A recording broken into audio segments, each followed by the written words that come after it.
तो 1948 में इस जगह को, चंडीगढ़ को डेजिग्नेट किया गया, चिन्हित किया गया, आइडेंटिफाई किया गया, और उसी में ये खरड़ गांव के आसपास के 22 गांव एक्वायर किए गए थे उस टाइम पे।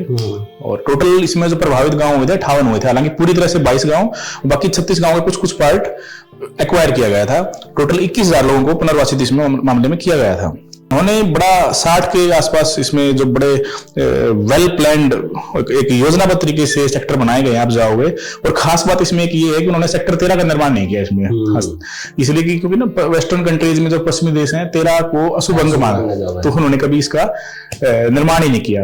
आप दुनिया भारत के किसी शहर में चले जाइए, दिल्ली नेशनल कैपिटल अपनी राजधानी है, आप वहां जाके इतने अलर्ट नहीं होते, लेकिन चंडीगढ़ का बॉर्डर जैसे आता है, आप सीट बेल्ट लगी है चेक करते हैं, गाड़ी में काले शीशे तो नहीं, आप ये चेक करते हैं, और जाली तो नहीं लगी हुई है। मतलब चंडीगढ़ का बॉर्डर पे एंट्री करते ही बिल्कुल आगला रूल रेगुलेशन। तो ये इस शहर ने इंडिया को सिखाया है। सारे जो नेता है, एमएलए हैं, वो अपनी दोस्त है ना चंडीगढ़ की सीमा पे ही छोड़कर चले हैं।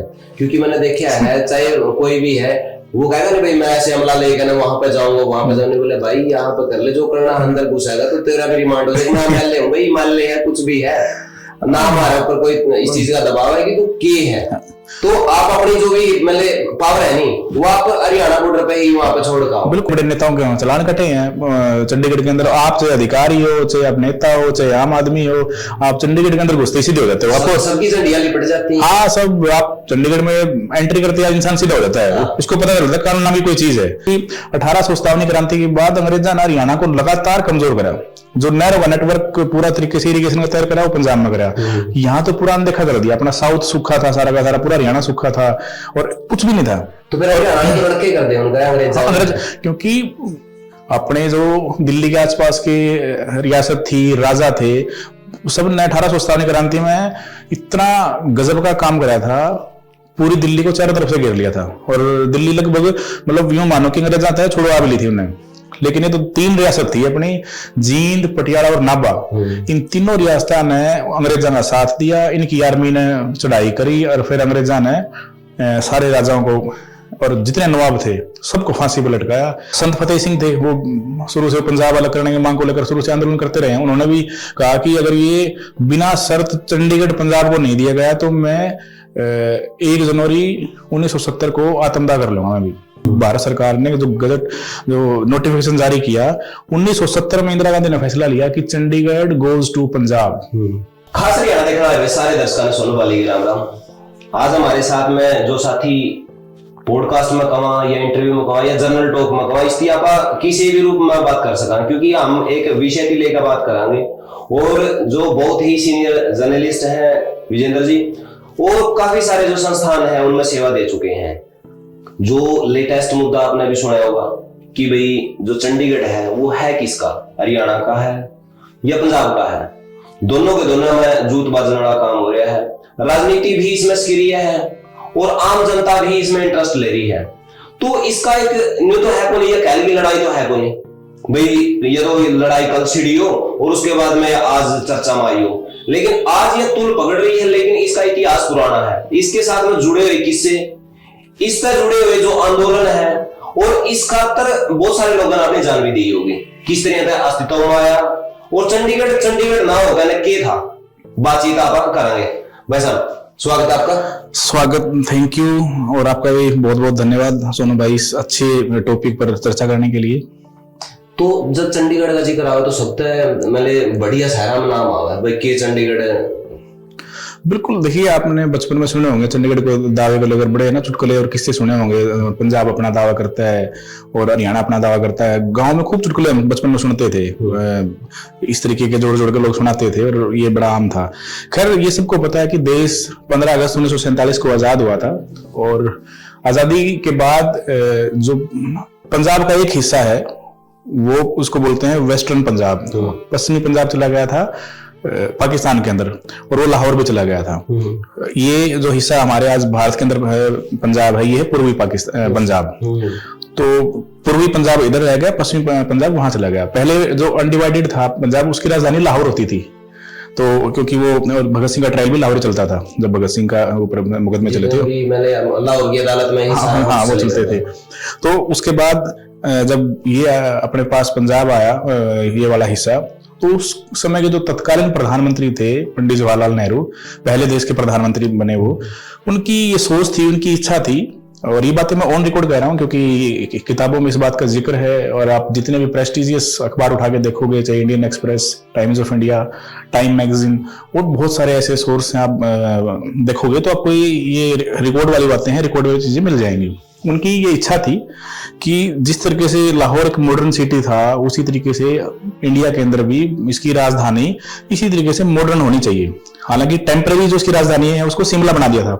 पूरी पंजाब की जो राजधानी है उसकी जो अस्थायी तौर पे शिमला शिफ्ट कर दी थी, वो मुख्यालय रहा काफी साल। लेकिन 1948 में जब उनकी इच्छा के अनुसार कि एक ऐसी मॉडर्न सिटी आइडेंटिफाई डेवलप करनी है कि एक आधुनिक शहर हो भारत का, इस तरीके से इंटरनेशनल लेवल का, तो 1948 में इस जगह को, चंडीगढ़ को डेजिग्नेट किया गया, चिन्हित किया गया, आइडेंटिफाई किया गया, और उसी में ये खरड़ गांव के आसपास के 22 गांव एक्वायर किए गए थे उस टाइम पे। और टोटल इसमें जो प्रभावित गांव हुए थे 58 हुए थे, हालांकि पूरी तरह से 22 गांव, बाकी 36 गांव के कुछ पार्ट एक्वायर किया गया था। टोटल 21,000 लोगों को पुनर्वासित इस मामले में किया गया था। और 1950 के दौर में इसका काम स्टार्ट हो गया था चंडीगढ़ का। 50 से 60 के दशक तक लगभग ये शहर जो है पूरा अपना आकार ले चुका था। लेकिन नाम का जिक्र भी आप जरूर करो कि क्योंकि बहुत सारे भाइयों को तो पता नहीं कि चंडीगढ़ है या चंडीगढ़ का अच्छा कुछ मेले नाम का पीछे भी तो है नहीं कि भाई किस नाम का ऊपर रखा गया है। बिल्कुल, देखिए ये जो है ना, पहले वैसे जो हिस्सा है, आप 1892-93 का जो गजट देखेंगे अम्बाड़ा का, ये बड़ा डिस्ट्रिक्ट का पार्ट होता था। और उसके बाद जब ये पंजाब के लिए राजधानी आइडेंटिफाई की गई, बनाई गई, जब 22 गांव एक्वायर किए, तो एक अलग हिस्सा ये अलग राजधानी के लिए बना दिया गया था। और चंडीगढ़ का अर्थ है, ये जो चंडीगढ़ का जो नाम रखा गया, चंडी का मंदिर है, चंडी मंदिर, मंदिर है। हाँ, चंडीगढ़, गढ़ होता है किला, चंडी का किला, इसका जो अर्थ है वो है। और ये जो पास का मंदिर है मणिमादर, बड़ा फेमस मंदिर है चंडी मंदिर, वहां से इसका नाम लिया गया है। और इसकी जो शहर को जो बनाया गया था, देखिए उस टाइम की सोच देखिए आप, 1948-49-50 के दशक की अगर बात करें, जब देश ताजा आजाद हुआ था, इसकी जिम्मेदारी सौंपी गई बनाने के लिए, इसके डिजाइन के लिए ले कॉर्बुज़िए थे, और बड़े युवा और उस 20वीं सदी के बड़े महानतम वो एक वास्तुकार हुए हैं। उन्होंने इसका डिजाइन किया था। इसमें एक मैक्सवेल फ्राई और उनकी पत्नी जे एंड्रू भी शामिल इसमें थी, और भारत के भी वास्तुकार और नगर योजनाकार इसमें शामिल थे। लेकिन जो मेन इसमें जिन्होंने भूमिका निभाई, आप चंडीगढ़ में उनका कई जगह नाम देखेंगे, विधानसभा के पास भी, और मैंने भी अक्सर देखा कई जगह नाम उनका, ले कॉर्बुज़िए। वो पैदा तो स्विट्जरलैंड में हुए थे, लेकिन 1930 में उन्होंने फ्रांस की नागरिकता ले ली थी, तो वो उनको स्विस फ्रेंच वास्तुकार कहा जाता है। उन्होंने बड़ा 60 के आसपास इसमें जो बड़े वेल प्लान्ड एक योजनाबद्ध तरीके से सेक्टर बनाए गए, आप जाओगे। और खास बात इसमें एक ये है कि उन्होंने सेक्टर 13 का निर्माण नहीं किया इसमें, इसलिए कि क्योंकि ना वेस्टर्न कंट्रीज में जो पश्चिमी देश हैं 13 को अशुभ अंग माना, तो उन्होंने कभी इसका निर्माण ही नहीं किया। उसके बाद भी जो सत्ताधारी लोग आए, तो उन्होंने भी इसका निर्माण नहीं किया। इसमें मैं एक बात ऐड करूंगा, क्योंकि ये फैक्ट वाली बातें हैं, ये चीजें पता चलनी चाहिए। जो किस्से हैं, कहानियां हैं, वो तो अलग है ही है। ये आधिकारिक रूप से शिमला से जो राजधानी है पंजाब की, वो 1953 में शिफ्ट कर दी गई थी। और तत्कालीन जो राष्ट्रपति थे डॉक्टर राजेंद्र प्रसाद, उन्होंने इसका इनॉग्रेशन भी किया था, उद्घाटन किया था। और ये पंजाब की राजधानी 1966 तक बना रहा। जब हरियाणा और पंजाब जब तक अलग नहीं हुए, तो ये स्टेटस बना रहा। 1966 के बाद अलग कहानी स्टार्ट होती है। फिर तो डिजाइन की बात मैं करूंगा, तो आप पहला सुने कर दे भाई, जो हड़प्पा सभ्यता है, मोहनजोदड़ो टाइप है, तो भाई वो एडवांस सभ्यता रही है। हाँ। तो कहीं ना कहीं जैसे उनके रिलेट करा है या कि भाई उनको भी पता था दिशाओं का, वास्तु का, हर चीज का ज्ञान था उनके। बिल्कुल, देखिए ना, उस टाइम के इंटरनेशनल लेवल पे ऐसे वास्तुकारों, आर्किटेक्ट को भारत सरकार ने आमंत्रित किया और उनसे ही शहर का डिजाइन करवाया। और आज भी आप देखिए, भारत के सबसे अच्छे शहरों में से एक चंडीगढ़ है। इसलिए शायद एक बहुत बड़ा एक ना वजह ये भी है, और हरियाणा और पंजाब इस पे शायद दावा इसलिए भी नहीं छोड़ना चाहता। आप दुनिया भारत के किसी शहर में चले जाइए, जैसे दिल्ली नेशनल कैपिटल अपनी राजधानी है, आप वहां जाके इतने अलर्ट नहीं होते। लेकिन चंडीगढ़ का बॉर्डर जैसे आता है, आप सीट बेल्ट लगी है चेक करते हैं, गाड़ी में काले शीशे तो नहीं, आप ये चेक करते हैं, और जाली तो नहीं लगी हुई है। मतलब चंडीगढ़ का बॉर्डर पे एंट्री करते बिल्कुल आप ना रूल रेगुलेशन। तो ये इस शहर ने इंडिया को सिखाया है, रूल नाम की भी कोई चीज होती है। तो ये ऐसा शहर है पूरे भारत में ट्रैफिक नियमों को लेके मैसेज देता है कि भाई चंडीगढ़ में चाहे कोई हो, चाहे छोटा हो और चाहे बड़ा हो, आपको एक चीज है, आपने काफी सारे प्रोटेस्ट देखे हैं, बहुत सारे जो नेता है MLA हैं वो अपनी दोस्त है ना चंडीगढ़ की सीमा पे ही छोड़कर चले हैं।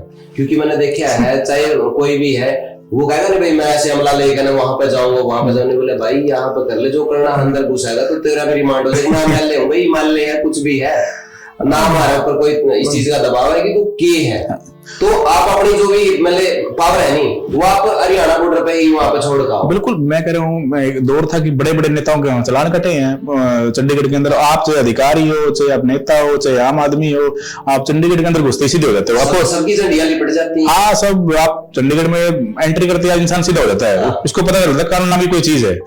नहीं तो एक है ना अपने एक कहावत है इधर दिल्ली और मुजफ्फरनगर को लेके कि दिल्ली में कानून बनते हैं और मुजफ्फरनगर में कानून तोड़े जाते हैं। तो एक बड़ी फेमस हो, लेकिन चंडीगढ़ के अंदर कानून का पालन सिखाया जाता है। ये आप पूरे भारत में आप कह सकते हैं और देख सकते हैं, ये क्लियर है सबके लिए। तो खैर ये एक अच्छी बात है और इसीलिए शायद दोनों स्टेट अड़े हुए हैं। 1966 के बाद जब ये चंडीगढ़ हरियाणा पंजाब अलग हुए, 1 नवंबर 1966 को हरियाणा का गठन हुआ और 17वां राज्य बना देश का जो अलग बना था। और खास बात ये है कि हरियाणा जब अलग हुआ ना तो हमने कोई प्रोटेस्ट किए अलग स्टेट के लिए, ना हमने कोई धरने प्रदर्शन किए, ना कोई हमारी कोई डिमांड थी।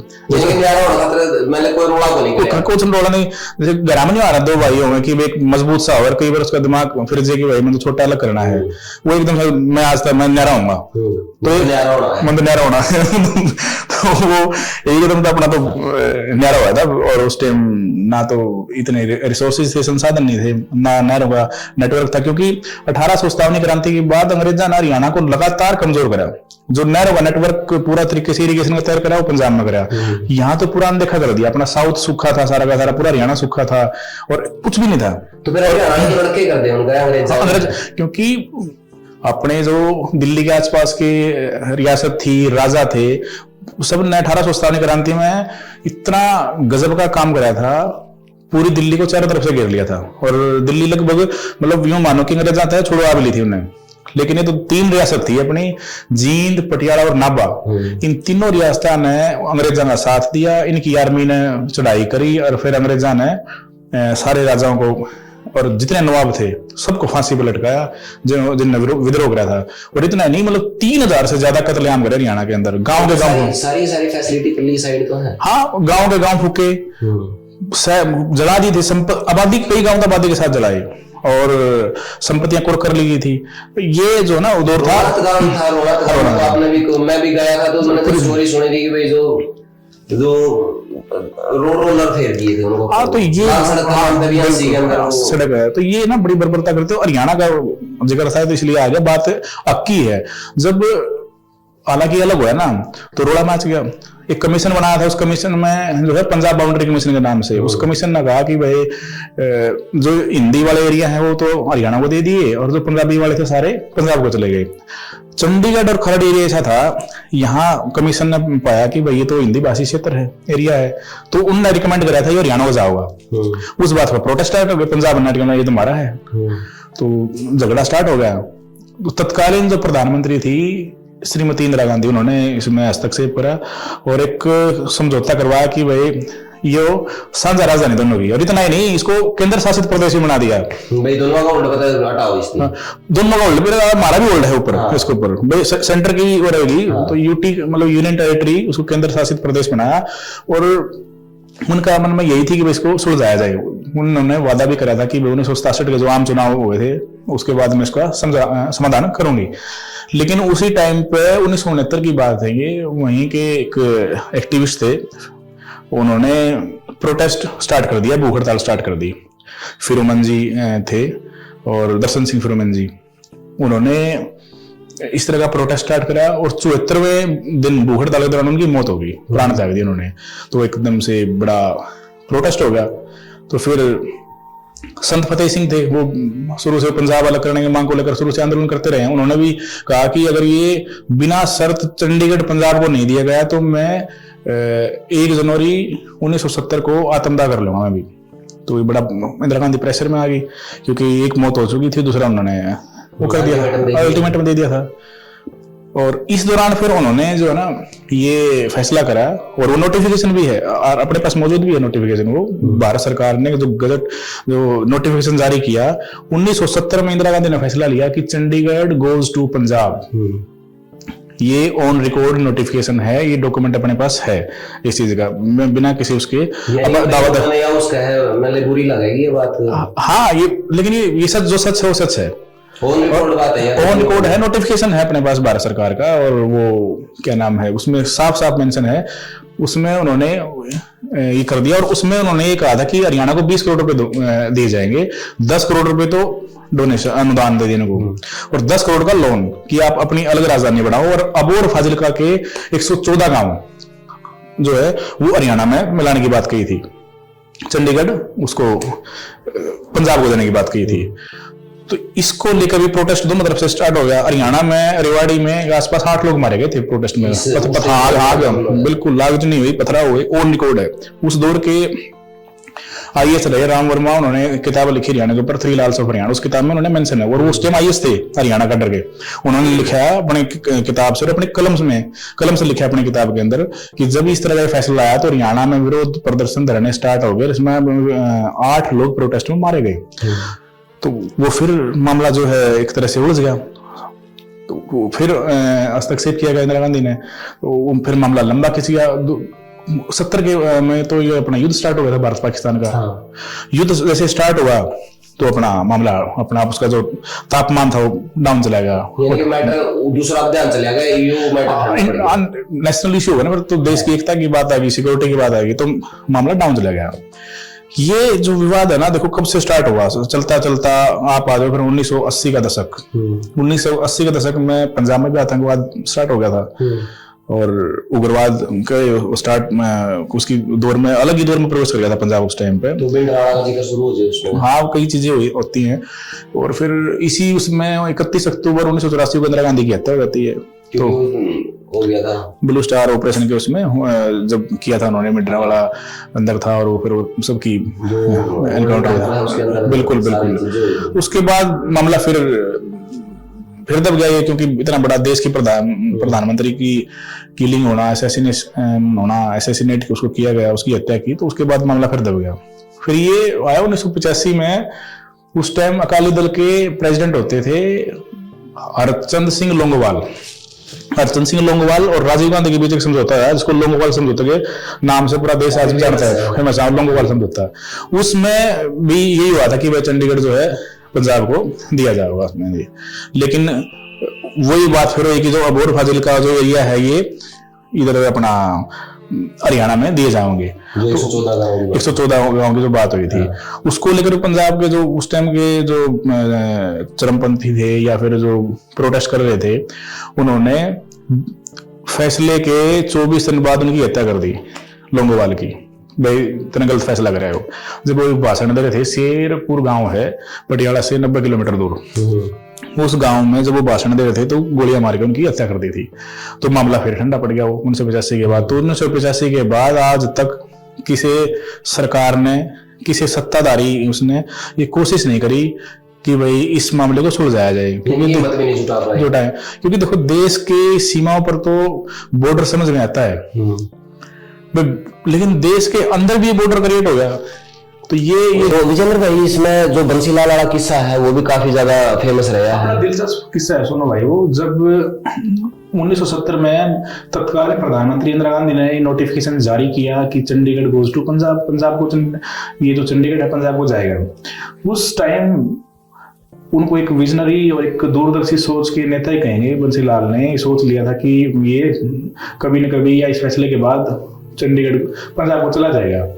लेकिन अपना एक एरिया था कालका, आज भी है, और उसका जो संपर्क मार्ग है वो चंडीगढ़ होते हुए इस तरीके से हमें यहाँ पंजाब होते हुए जाना पड़ता है वहाँ पे। तो उन्होंने सोचा कि तो पूरा संपर्क कट जाएगा इसके साथ में, और जो फैसला था कि चंडीगढ़ पंजाब को जाएगा और अबोहर फाजिलका जो एरिया है उनके 114 गांव हरियाणा को मिलेंगे। तो वो बड़े खुश थे बंसीलाल इस फैसले को लेकर, हक में भी थे वो कि बड़ा जो है अच्छा फैसला है, क्योंकि चंडीगढ़ एक कोने में है और जो कॉटन बेल्ट है अपनी पूरी वो अपने को मिल रही है।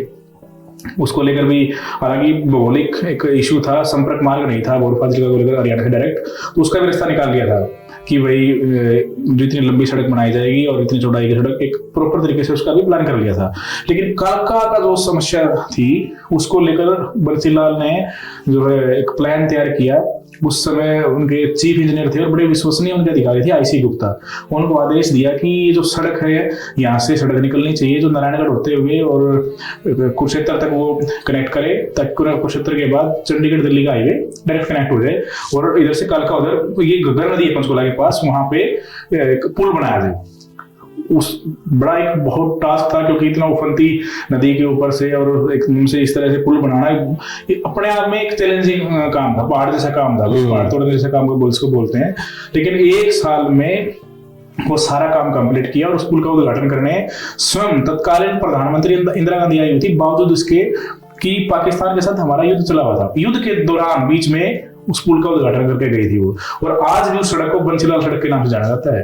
और ये उनकी सोच ही थी। उस सड़क के कारण आप देखिए नारायणगढ़, यमुनानगर और वो उस वाला जो एरिया है, जो भीतरी जो पिछड़ा एरिया को बोल सकते हैं, वो डायरेक्ट कनेक्टेड है आप चंडीगढ़ के साथ, तो उनका बड़ा डेवलपमेंट हुआ। तो इस तरह के नेता थे जो साहसी फैसले भी लेते थे और तुरंत फैसले लेते थे। वो राजनीति नहीं देखते थे, वो भविष्य देखते थे। यानी कि राजनीति से हट के भी फैसले लिए जाते हैं। बिल्कुल, वो दिखाया उन्होंने। हरियाणा में जो उनका कंट्रीब्यूशन है, जो उनका योगदान है, बहुत बड़ा है। चाहे वो सड़कों पर ही जो हरियाणा हाईवे टूरिज्म आप देख रहे हो, उन्हीं की देन है। और एजुकेशन इंस्टीट्यूट, हेल्थ की, इलेक्ट्रिफिकेशन, पूरे स्टेट को बिजली से जोड़ा उन्होंने। तो एक बड़ा उनका योगदान रहा है और इस तरह के नेता की जरूरत है। और इस तरह का जो बड़ा विवाद है, इस तरह के नेताओं जैसी इच्छा शक्ति इसको सुलझा सकती है। क्योंकि हमने कई बार रिपीट किया है, ना जमीन लेके आए थे साथ, ना लेके जाएंगे। तो बंसीलाल जैसे नेताओं की जरूरत है कि इस तरह का जो विवाद है, उस तरह की इच्छा शक्ति ही इस विवाद को सुलझा सकती है। भाई है तो अपना पंजाब, अपना चंडीगढ़, अपना हरियाणा, अपना, सुलझाओ विवाद को। मतलब जब चंडीगढ़ को हम अपने उसमें लेके आए थे क्या, जेब में लेके पैदा हुए थे, अपना हाथ में लेके पैदा हुए थे। ठीक है, अपनी जमीन है, अपना देश है, अपना स्टेट है, विवाद जहां खत्म कर देना चाहिए। आप देखो ना, अक्सर गामा में देखो या शहर में देखो, कोई प्लाट किया, खेतों झगड़े हो, समय के साथ सुलझ जाए। लेकिन एक ऐसा क्या विवाद हो गया कि आप सुलझा नहीं पा रहे हो? कितने साल से आप देखो, 5 दशक से आप इसको सुलझा नहीं पा रहे हो। तो ये हाँ, नेताओं की इच्छा शक्ति की कमी है कि इसको ना सुलझा नहीं पा रहे हैं। राजनीति इंक्लूड है, राजनीति ही इंक्लूड है, मामला ही राजनीति का सारा का सारा। क्योंकि जब निजी स्वार्थ हो है नहीं, तो उसके बाद में कई फैसले लेंदे होने भी नहीं ले सकते। इस मुद्दे पर सरकारें बढ़ती रही हैं। पंजाब में इस मुद्दे को लेके बार बार कम से कम 6-7 बार रेजोल्यूशन पास हुआ होगा पंजाब असेंबली में कि पंजाब, चंडीगढ़ हमारा, चंडीगढ़ हमारा। प्रकाश सिंह बादल का पता नहीं कितने वहां के जो नेता है ना, बहुत बार ऐसा बनाया गया इसको हर बार। हालांकि उस रेजोल्यूशन का कोई वो नहीं है, मतलब नहीं है, क्योंकि इसमें कल को हम कहते हैं भाई ठीक है रेजोल्यूशन पास हो गया, चंडीगढ़ हमारा है। बात जो है कितने उठा पटक मैंने आपको बताया, कहाँ पूरी इसकी हिस्ट्री बताई। अब किसका है सवाल, ये नहीं है सवाल, ये किसका समाधान क्या हो। क्योंकि समस्या नहीं देखनी, हमने समाधान देखना है। क्योंकि देश हमारा है, राज्य हमारा है, चंडीगढ़ हमारा है, पंजाब हमारा है। तो क्यों, किस लिए इसको इतना वो कर रहे हो कि भाई ठीक है, ये विवाद, इस तरह विवाद देश की सीमा पर समझ में आते हैं। जैसे कश्मीर के साथ हमारा टकराव चल रहा है, कश्मीर बॉर्डर पे पाकिस्तान के साथ कश्मीर को लेकर टकराव चल रहा है, और चाइना के साथ अलग से टकराव चल रहा है, सीमा विवाद अलग से चल रहा है। और अकेला वैसे ना बात करा तो चंडीगढ़ को लेकर हरियाणा पंजाब का विवाद नहीं, बहुत सारे राज्य हैं देश के अंदर, 7-8 राज्य हैं। असम का अलग से विवाद चल रहा है, मिजोरम का अलग से चल रहा है, अपना महाराष्ट्र का और गुजरात का आपस में अलग से चल रहा है। तो ये ऐसे बहुत सारे स्टेट हैं भारत के अंदर जो सीमा विवाद आपस में चल रहा है। तो देश के अंदर भी बॉर्डर बना रखे हैं, भाई मेरा देश अपना है, राज्य अपने, सुलझाना चाहिए विवाद। एक हो रहा नहीं आता थोड़ा सा इस तरह, जैसे कि ठीक है वो तो टाइम के साथ में जो फैसला होगा, तो वो एक अगर इन फ्यूचर की बात है जिसमें राजनीति ना हुई और एक नहीं हुआ, अभी यहाँ भाईचारा भी बचाना है और सोल्यूशन भी निकालना है। लेकिन एक विकल्प का तौर पर जहां आप बैठे हैं, तो ये भी कहीं ना कहीं राजधानी के रूप में देखी जाने लग रही है, क्योंकि नेता में है कहाँ इसकी राजधानी जींद ना, हाँ बिल्कुल, कितने नेता हैं वो जींद को राजधानी बना देंगे, सत्ता में आए तो जींद को ये कर देंगे। और लोग तो मजाक करते हैं जींद राजधानी, जींद तो कंट्री है पहले से ही। तो ये प्रैक्टिकल बातें नहीं हुई, लेकिन एक प्रैक्टिकल जो लीडर थे वो बंसीलाल ही थे, जिन्होंने हरियाणा निर्माण में बहुत बड़ा योगदान उनका रहा और फैसले लिए। हरियाणा टूरिज्म उनकी देन है, जो हाईवे टूरिज्म है सारा का सारा। और उन्होंने एजुकेशन को लेके बिजली, पूरा इलेक्ट्रिफिकेशन पूरे स्टेट का उनकी देन है, जो उन्होंने किया सारा का सारा। दारूबंदी वाला भी बहुत बड़ा फैसला था, लेकिन लोगों ने उसका भी वही बात है नहीं। हाँ वो चलो राजनीतिक फैसले थे उनके, इतिहास था, मतलब उनकी सोच थी।